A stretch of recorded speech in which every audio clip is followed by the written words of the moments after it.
I knew I needed resources if I was going to track down Roscoe Bob Bryant, and hunting Plummer looked like a good way to get rich quick. As the local vigilantes exposed him as the leader of the bandits, and put a generous price on his head. Plummer rallied his gang to plunder one last gold mine before making their escape, and that's where I thought I'd find him.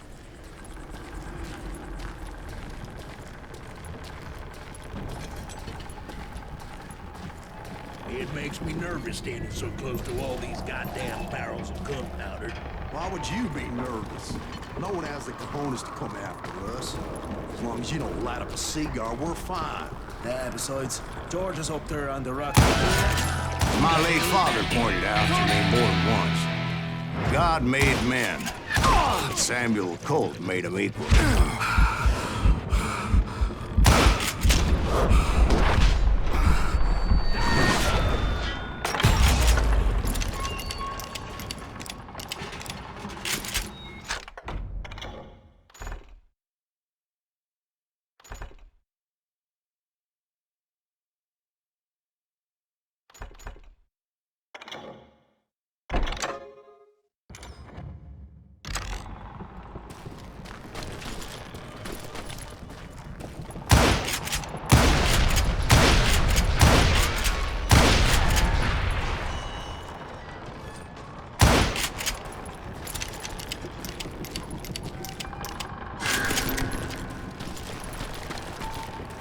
I knew that dynamite wasn't mine, so I decided the polite thing would be to return it.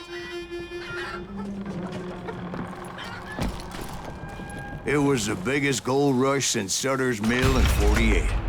Unfortunately, prospectors weren't the only ones drawn to those riches. There were thieves and killers, robbing travelers and hijacking gold shipments. Like those that ran with Plummer. Some were just regular folks I knew from town, drawn by greed and easy pickings. Charlie Crow, the blacksmith. James, who worked in the stable. Sam and Jeremiah Barber, the butcher's son.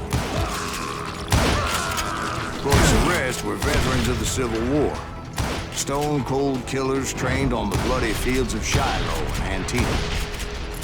Plummer had a lot of men on his payroll. A hell of a lot. That son of a bitch pretended to protect the public with one hand while stealing them blind with the other. He set up a defensive perimeter which I had no idea how to break. Dangerous, desperate individual. I was outnumbered and in way over my head. But I was too damn stubborn and stupid to realize it. They must have thought I was tough. Or had some kind of death wish. Seeing as there were barrels of gunpowder everywhere. I thought I was some kind of hero. I finally made it past and headed on to meet my destiny. But first, I had something I needed to figure out. I had a few ideas on how to get into that mine, but once I made my decision, I knew there was no turning back. So my first thought was to enter the nearest mine portal. I saw an entrance. Made sense. It was the quickest way in, but that also made it more dangerous, as there would undoubtedly be enemy pickets posted along the way.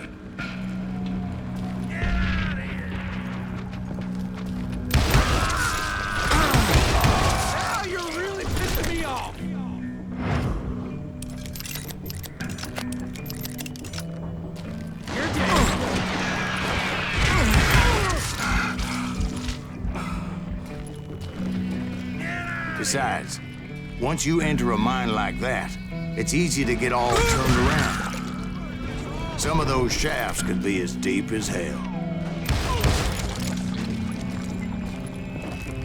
That's it for you! A single stumble or misstep can easily end in a deadly plunge to oblivion.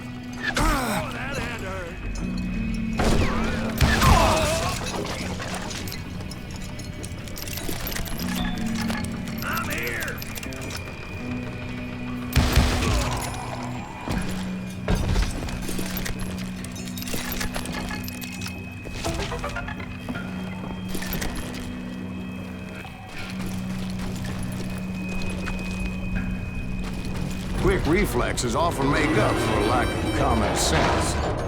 Luckily, I was never one to be easily bushwhacked. I would just need to be careful not to blow myself to kingdom come. There he is! With all that gunpowder and dynamite everywhere, somebody has to know what he's shooting at. All it takes is one tiny spark, and boom. Surprise! I will drop you down a mine shaft.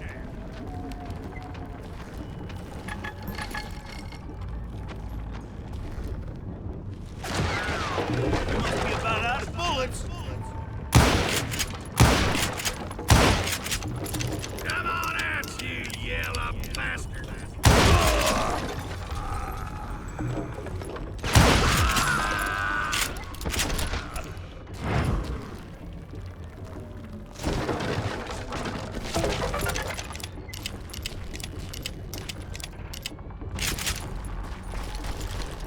One wrong bullet could have turned that mine into a dad-blasted tube.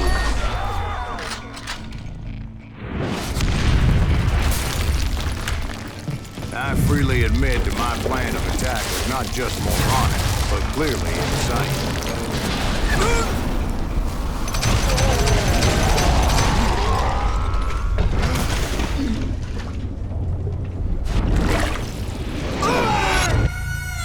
It's a good thing that I abandoned that ridiculous plan before I even tried it.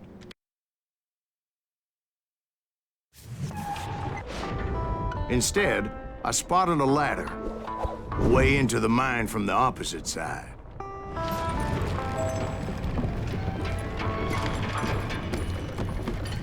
It was a long way around, but that approach seemed more sensible at the time.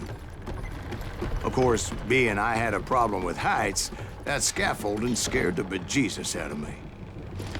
Climbing down that ladder required some caution, because even though I had a younger man's reflexes, no man can dodge a damn bullet while climbing down a rickety ladder.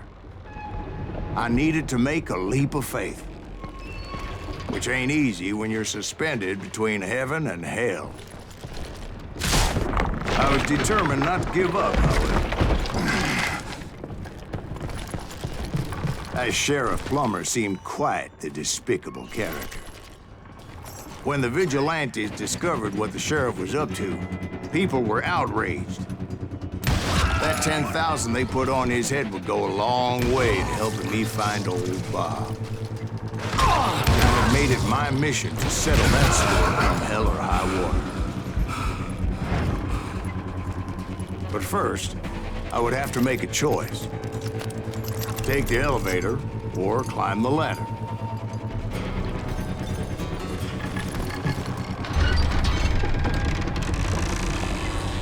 I picked the more convenient and more dangerous route.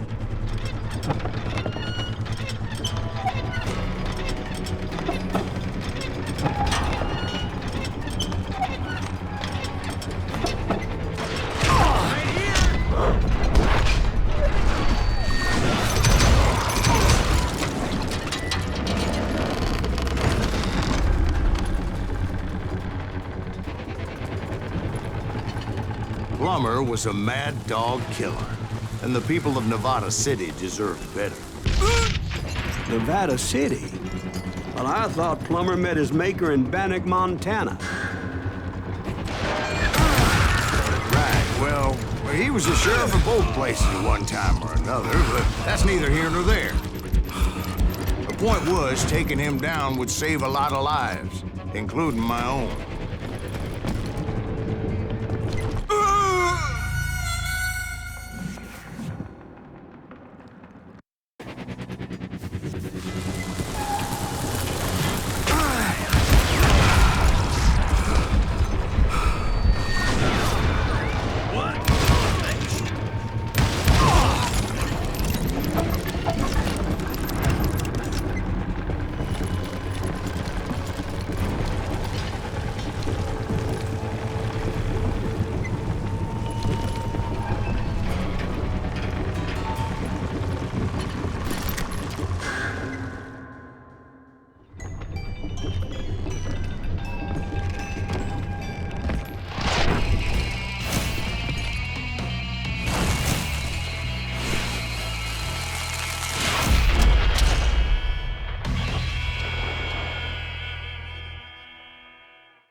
Henry Plummer was clearly unhinged, and I could see right away that this was gonna take some doing.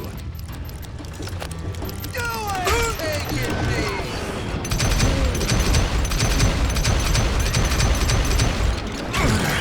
Why not just give up and die?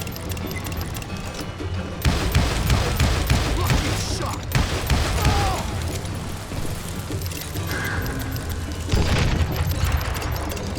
Oh, guess you've had enough! Damn it! I need some help here! Come on, boys! Take this cocksucker out!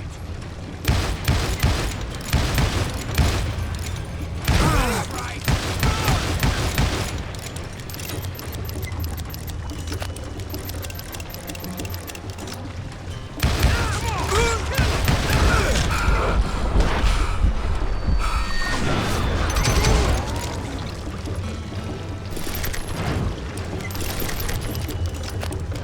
They're gonna bury you in a million pieces! You can choose what way you aim!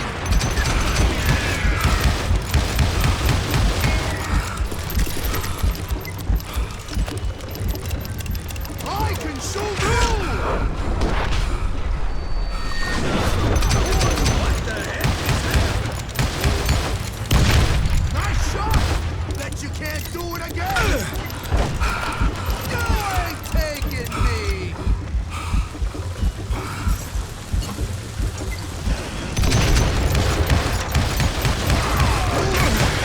I kill you!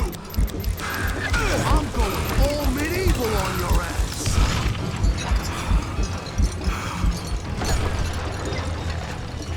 Gonna blow you into next week, boy! You can't beat me!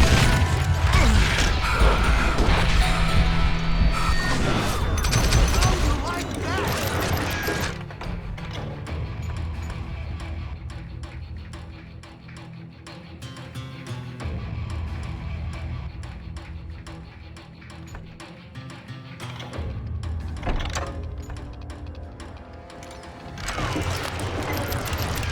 Catch this, you son of a bitch! No blood money for you today!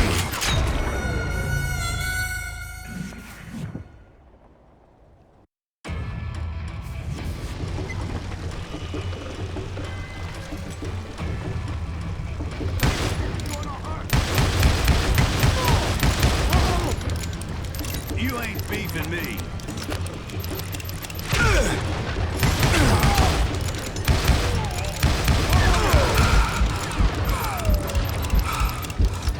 Gonna bury you in a million pieces! Nice shot! Bet you can't do it again! Boy! Just kill it! Gonna blow you into next week, boy!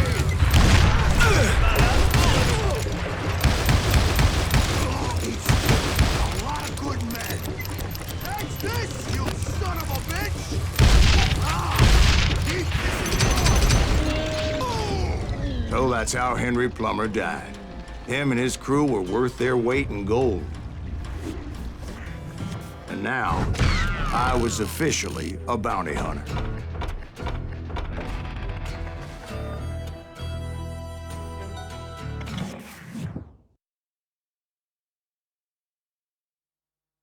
So, did you finally go after that Bob feller?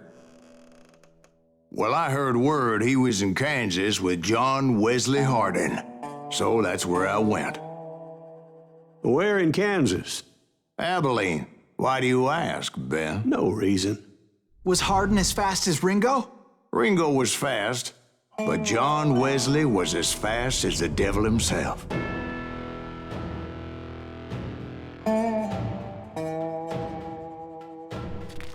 Hell, he killed his first man at 15.